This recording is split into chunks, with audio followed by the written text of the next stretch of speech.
سر تو دے دیا مگر اپنا ہاتھ یزید کے ہاتھ میں نہیں دیا. حقا کے بنا لا الہ حسین. سچی بات یہ ہے کہ لا الہ الا اللہ کی بنیاد حسین مطلب یزید بنیاد ہلا رہا تھا. آپ قربان ہو کہ اسلام کی جڑ پیڑ سے لے کر اوپر تک حفاظت کرنا. لا الہ الا اللہ کی بنیاد حسین ہے. یہ غریب نواز جنہوں نے جو کچھ آپ کے واضح طور پر آپ کے عظمتیں جھلک رہی ہیں ان عظمتوں کو ان چند شعروں میں آپ نے بیان کیا. الحمدللہ ہم اسی پر کفایت کرتے ہیں. لیکن چلتے چلتے بات لوگ عجیب قسم کے ہیں. کلمہ پڑھتے ہیں قرآن پڑھتے ہیں مگر کیوں ان کے دلوں میں ان اللہ کے مخرب بندوں کا ادب نہیں پیدا ہوتا نہیں معلوم. دیکھتے ہیں ان کی اتنی قربانیاں اسلام کے لیے. انہوں نے اسلام کے لیے ہمارے لیے یہ سب کچھ کیا ہونا تو کیا چاہیے تھا.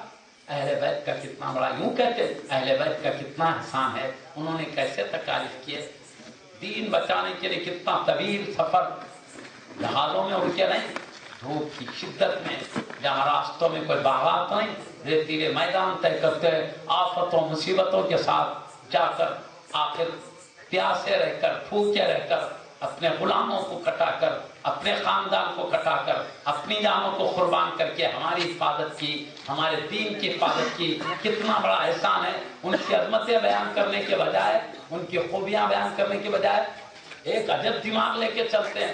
کہتے ارے امام حسین رضی اللہ عنہ کربلا کے میدان میں اپنے آپ کو نہیں بچا سکے. یا حسین کا نعرہ لگانے والوں تمہیں کیا بچا. پیارے نبی مدینے سے کربلا میں اپنے نواسے کو نہیں بچا سکے.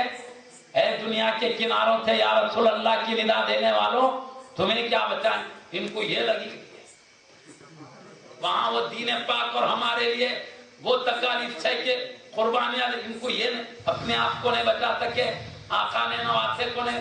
یہ باتیں کرتے ہیں تو ان کو میں زیادہ ٹائم لیے بغیر مختصر کلمات میں بات عرض کرتا ہوں. میری عادت کے مطابق میں گالی گلوچ کا مزاج نہیں رکھتا. برا بھلا کہنے کا سمجھانے کی حد تک بات کر رہا ہوں. گالیاں ہم کو دی جاتی ہیں ہم کو کہا جاتا خبر پرست ہم کو کہا جاتا مشرک کا لفظ ہمارے لیے استعمال ہوتا. یہ تمام جو دینا ہے تو ہم تو سمجھانے کی بات کریں گے. اس میں بھی زبردستی نہیں ہے. سمجھ میں آیا مان لو بہتر ہے نہیں مانو مرضی ہے. کیونکہ محشر میں تمہارے سوال کا جواب ہمیں دینا نہیں ہے. آج حق کے خلاف بولنا ہونا آسان ہے. جب محشر میں مصیبت آئے گی خبر میں آفت آئے گی بچ کے نکل کے بھاگنا کہیں بھاگنے کے لیے رستہ نہیں ہوگا. اس لیے ہماری ہمدردی کی قدر کرو. اب ہم ایک بات آخری کہہ کے رخصت ہو جاتے ہیں. امام حسین رضی اللہ تعالیٰ عنہ پیارے نبی یہ وہ معمولی ہستیاں نہیں ہیں. امام حسین تو امام حسین رضی اللہ عنہ ہے. ان کے شہزادے ان کے پوترے غریب نواز رضی اللہ عنہ ان کے لیے انا ساگر کا پانی بند کیا گیا. دیکھے اختیار اپنے خادم سے کہا فوج ہے انا ساگر پر آنے نہیں دے رہی تو کہا جاؤ فوج سے دوری ٹھہرے رہو. کٹورا لے جاؤ جا کے کہو اے انا ساگر تجھے خواجہ یاد کر. پورا انا ساگر کٹورے میں آ گیا. تو پوترے کٹورے میں انا ساگر لا سکتے ہیں. جس دریا پہ امام حسین رضی اللہ عنہ کے خلاف پہرا لگایا گیا اگر یہ امام حسین رضی اللہ عنہ ایک لوٹا دے کے بھیجتے پورا دریا لوٹے میں آ جاتا. بات کیا ہے کربلا کا میدان اہل بیت کے لیے امتحان کی جگہ تھی. امتحان کے موقع پر روحانی طاقتیں روحانی تصرف نہیں بتایا جاتا بلکہ بدنی طاقت کے ساتھ ثابت قدمی دکھائی جاتی. آپ نے وہاں تصرفات روحانی طاقتوں کا استعمال ہی نہیں کیا. روحانی طاقت کا استعمال ہی نہیں کیا. آج جو کہا جاتا ہے تمہاری کیا مدد کریں گے وہ نہیں کر سکے اپنی مدد. میں کہتا ہوں انہوں نے اپنی مدد کو چاہا کب ہے. وہ اپنی جان بچانا ہی کب چاہتے تو بچا لیتے. ایک جلال کی نظر یزیدیوں پہ ڈالتے زلزلہ آتا پورے خدا کے غضب سے ڈر جاتے فالج ہو جاتا.